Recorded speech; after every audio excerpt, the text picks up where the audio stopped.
নমস্কার সবাইকে আমাদের এই ইউটিউব চ্যানেলে আবারও নিয়ে এসেছি দুর্দান্ত একটি চাকরির খবর। পশ্চিমবঙ্গের যে কোনো জেলা থেকেই আপনারা এখানে মহিলা এবং পুরুষ যে কেউ আবেদন করতে পারবেন।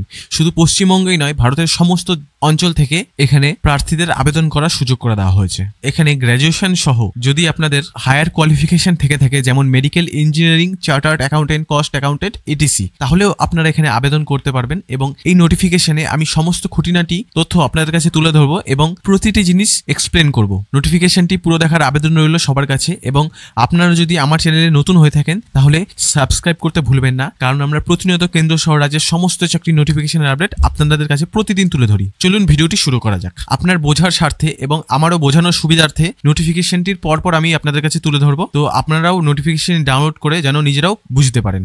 এখানে আপনাদের পজিশনটি রয়েছে প্রোবেশনারি অফিসার। এখানে প্রোবেশনারি অফিসার কাকে বলা হয়? The probationary officer is an entry level managerially position in the banking sector, অর্থাৎ একটি এন্ট্রি লেভেল ম্যানেজার লেভেলের পজিশন। প্রোবেশনারি অফিসার শর্টে আপনাদের পিও অফিসারও বলা হয়। PO are also known as junior management grade 1 officer. আশা করি বোঝাতে পারলাম পজিশনটি কি, কোন লেভেলের পজিশন। এই প্রোবেশনারি অফিসার পজিশনে আপনাদের এখানে নিয়োগ প্রক্রিয়াটি চালু হয়েছে, যেখানে আপনারা অনলাইনে আবেদন করবেন। 4 নম্বর পেজে গেলে আপনারা দেখতে পারবেন যে ভ্যাকেন্সি সম্পর্কিত তথ্য রয়েছে, যেখানে ক্যাটাগরি ওয়াইজ ভাগ করে দেওয়া হয়েছে এবং পিডব্লিউডি ক্যাটাগরি ওয়াইজও ভাগ করে দেওয়া হয়েছে। যেখানে রেগুলার ভ্যাকেন্সি আপনাদের 586টি রয়েছে এবং ব্যাকলগ ভ্যাকেন্সি আপনাদের 14টি রয়েছে। টোটাল আপনাদের এখানে 600টি ভ্যাকেন্সি রয়েছে। এই রেগুলার ভ্যাকেন্সি 586-র মধ্যে আপনাদের এসসি, এসটি, ওবিসি, ইডব্লিউএস এবং আনরিজার্ভ ক্যাটাগরিদের জন্য আলাদা আলাদা ভাবে ভাগ করে রাখা হয়েছে। এসসিদের জন্য 87টি, এসটিদের জন্য 43টি, ওবিসিদের জন্য 158টি এবং ইডব্লিউএস ক্যাটাগরিদের জন্য 58টি এবং আনরিজার্ভ অর্থাৎ ইউআর ক্যাটাগরিদের জন্য 240টি ভ্যাকেন্সি রয়েছে। এইবার আমরা চলে আসি এলিজিবিলিটি ক্রাইটেরিয়ার মধ্যে। আপনাদের কি কি দরকার হতে পারে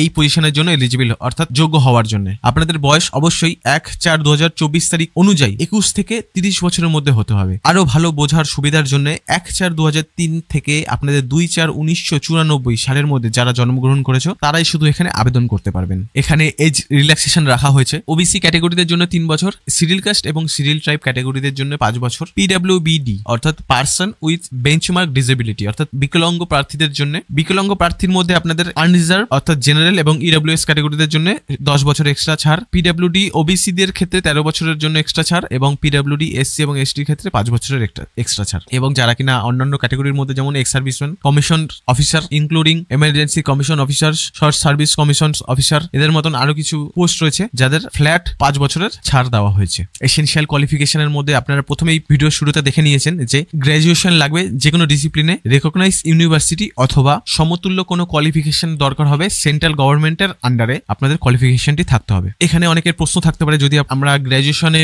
এখনো কমপ্লিট করিনি, ফাইনাল এক্সামে আছে অর্থাৎ ফাইনাল ইয়ারে আছি, তাদের জন্য কি কি রাখা হয়েছে? এখানে বলা হয়েছে যারা ফাইনাল ইয়ার অথবা সেমিস্টারে রয়েছে তাদেরকে যখন ইন্টারভিউ এর জন্য ডাকা হবে তাদের যেন এই ফাইনাল ইয়ার অর্থাৎ ফাইনাল সেমিস্টারটি যেন 30/4/2025 আগে কমপ্লিট হয়ে যায়। যদি আপনাদের গ্র্যাজুয়েশন করছেন বা যেই কোয়ালিফিকেশনই করছেন, আপনাদের যদি ফাইনাল ইয়ার এবং সেমিস্টার 30/4/2025 পরে কমপ্লিট হয় তাহলে আপনারা আবেদন করতে পারবেন না। একইভাবে যারা ডুয়েল ডিগ্রি সার্টিফিকেট হোল্ডার রয়েছে তাদের জন্য আপনাদের কোয়ালিফিকেশনটি 30/4/2025 আগে কমপ্লিট হয়ে থাকতে হবে। এছাড়াও যদি আপনাদের গ্র্যাজুয়েশন না থাকে, আপনারা যদি একটি মেডিকেল স্টুডেন্ট অথবা ইঞ্জিনিয়ার অথবা চার্টার্ড অ্যাকাউন্টেন্ট অথবা কস্ট অ্যাকাউন্টেন্টস ইত্যাদি সমতুল্য উচ্চমানের কোয়ালিফিকেশন হোল্ডার ক্যান্ডিডেট হয়ে থাকেন, তারাও এখানে এলিজিবল হবেন।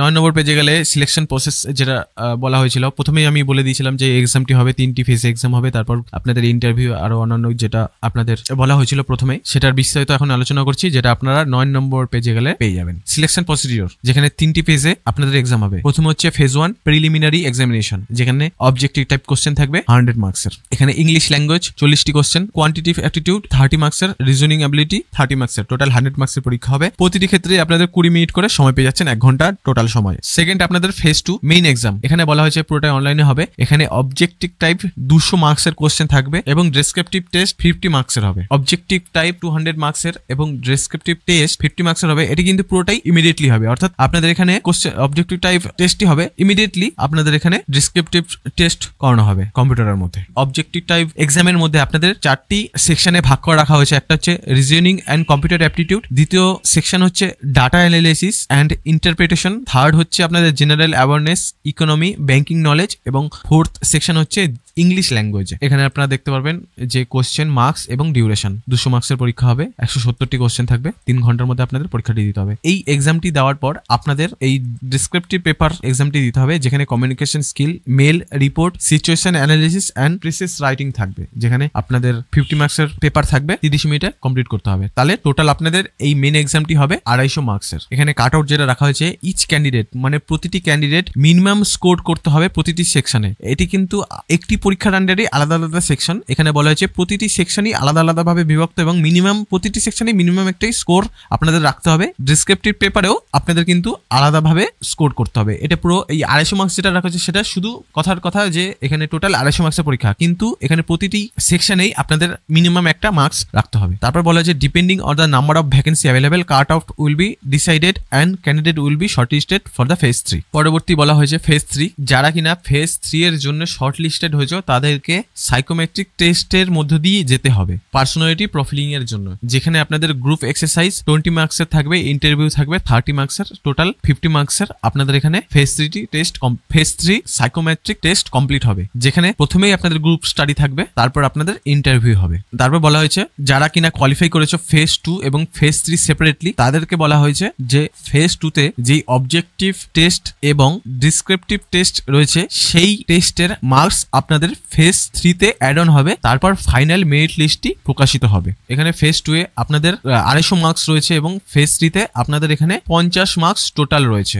এই ফেজ 2 250 মার্কসের মধ্যে আপনারা যত পেয়েছেন সেই মার্কসটি আপনাদের এইখানেও অ্যাড অন হবে। অ্যাড অন হওয়ার পর টোটাল মার্কস, এক্সাম মার্কস 300 থাকবে, সেই মার্কসের ভিত্তিতেই আপনাদের এখানে ফাইনাল মেরিট লিস্টটি প্রকাশিত হবে, যেটা আপনারা এই বক্সে গেলে পেয়ে যাবেন যে কিভাবে কি হচ্ছে। তাহলে আপনারা এক্সামিনেশন সেন্টার কোথায় কোথায় পেয়ে যাচ্ছেন একটু পরে বলে দিই। তার আগেই বলে দিতে চাই যে এক্সামিনেশন সেন্টারটি একবার আপনাদের চুজ করে ফেললে এই এক্সামিনেশন সেন্টারটি কোনোভাবেই পরিবর্তন করা যাবে না। এই এক্সামিনেশন সেন্টারটি অ্যাটাচ রয়েছে এনএক্সের 1। 13 নম্বর পেজে গেলে আপনারা দেখতে পারবেন ওয়েস্ট বেঙ্গলের জন্য আসানসোল, দুর্গাপুর, হুগলি, কল্যাণী, কলকাতা এবং শিলিগুড়ির মতন বড় শহরে আপনাদের এখানে pre exam training centre, preliminary examination সেন্টারটি করানো হবে। অর্থাৎ আপনাদের এখানে ফেজ 1 এর এক্সাম সেন্টারটি এগুলো থাকবে এবং মেইন এক্সাম সেন্টার ফেজ 2 যেটা রাখা হয়েছে সেটা শুধুমাত্র হুগলি, কল্যাণী এবং কলকাতার মতো বড় শহরে আপনাদের এখানে কন্ট্যাক্ট করানো হবে। আশা করি বুঝতে পেরেছেন। সর্বশেষ যেটা খুবই গুরুত্বপূর্ণ একটি পয়েন্ট, যে আপনাদের স্যালারি কত থাকবে। আপনাদের এই পজিশনের জন্য স্যালারি থাকবে 48,480 টাকা পার মান্থ। এছাড়াও আপনাদের অন্যান্য অ্যালায়েন্স থাকবে যেমন ডিএপিএ ইত্যাদি, যেগুলো আপনারা নিজেরাই পড়ে ফেলতে পারবেন। অ্যাপ্লিকেশন ফি যেটা রাখা হয়েছে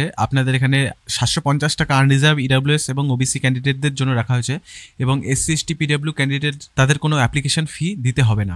টাইম শিডিউল যেটা রাখা হয়েছে, অনলাইন রেজিস্ট্রেশন, এডিটিং উইন্ডো অর্থাৎ মডিফিকেশন উইন্ডো অফ অ্যাপ্লিকেশন, অর্থাৎ অনলাইন রেজিস্ট্রেশনও শুরু হবে এবং এডিটিং উইন্ডো তখন থেকেই শুরু হবে 27/12/2024 থেকে 16/1/2025 তারিখ অবধি, যেখানে পেমেন্ট অফ অ্যাপ্লিকেশন ফিও আপনাদের রাখা হয়েছে 16/1/2025 তারিখ পর্যন্ত। এখানে আপনাদের 3টি এক্সামের মধ্যে দিয়ে যেতে হবে, যেটা হচ্ছে ফেজ 1, ফেজ 2 এবং ফেজ 3। ফেজ 1 এর মধ্যে আপনাদের অনলাইন প্রিলিমিনারি এক্সামিনেশন হবে, ফেজ 2 এর মধ্যে আপনাদের অনলাইন মেইন এক্সাম হবে এবং ফেজ 3 এর মধ্যে আপনাদের সাইকোমেট্রিক্স টেস্ট হবে। যেখানে ফেজ 1 প্রিলিমিনারি এক্সামের জন্য আপনাদের কল লেটার অ্যারেঞ্জ করতে হবে, সেটা আপনাদের 2025 সালের ফেব্রুয়ারি মাসের 3rd অথবা 4th উইকে আপনারা পেয়ে যাবেন। তারপর অনলাইন এক্সামিনেশনটি হতে পারে 8 থেকে 15 তারিখের মধ্যে। কল লেটার পাওয়ার পর আপনাদের ফেজ 1 অনলাইন প্রিলিমিনারি এক্সামিনেশনটি হবে 8th and 15th মার্চ 2025। আপনাদের এই প্রিলিমিনারি এক্সামের রেজাল্ট আপনাদের শোকেস হবে, রেজাল্টই বেরোবে 2025 এর এপ্রিল মাসে।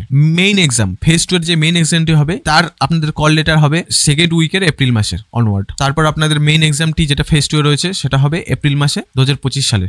এবার তারপর আপনাদের মেইন এক্সামের যেই রেজাল্টই বেরোবে সেটা হচ্ছে মে অথবা জুনে আপনাদের 2025 এ বেরোতে পারে। তারপর কল লেটার আপনাদের ফেজ 3 সাইকোমেট্রিক্স টেস্টের যেই কল লেটার বেরোবে সেটা আপনাদের মে অথবা জুনেই পেয়ে যাবেন এবং সাইকোমেট্রিক্স টেস্ট হবে আপনাদের মে এবং জুনে যে কোনো একটি মাসে। এরপর ইন্টারভিউ এবং গ্রুপ এক্সারসাইজ যেটা রয়েছে সেটা হচ্ছে আপনার মে জুনেই হবে এবং ফাইনাল রেজাল্ট ডিক্লারেশন হবে আপনাদের মে অথবা জুনে। এই হলো আজকে নোটিফিকেশনটি আশা করি আপনারা খুব ভালোভাবে বুঝতে পেরেছেন এবং সম্পূর্ণ গুরুত্বপূর্ণ পয়েন্টগুলি আপনাদের কাছে তুলে ধরার চেষ্টা করেছি আমি। তো নোটিফিকেশনটি ডাউনলোড করতে হলে আমার ভিডিওর নিচে ডেসক্রিপশন চেক করুন, সেখান থেকে আপনি খুব সহজে ডাউনলোড করে ফেলতে পারবেন এবং ডেসক্রিপশনে আমাদের অফিসিয়াল টেলিগ্রাম চ্যানেলেরও লিঙ্ক দেওয়া হয়েছে, সেখানে যুক্ত হতে ভুলবেন না, কারণ আমরা প্রতিনিয়ত কেন্দ্র সহ রাজ্যের সমস্ত চাকরির নোটিফিকেশনের আপডেট সেখানে পোস্ট করে থাকি। এবং অবশ্যই যারা নতুন আমাদের চ্যানেলটিকে সাবস্ক্রাইব করে রাখুন, আমি প্রতিদিন এই ধরনের জবের আপডেট আপনাদের কাছে তুলে ধরি। সবাই ভালো থাকবেন, সুস্থ থাকবেন।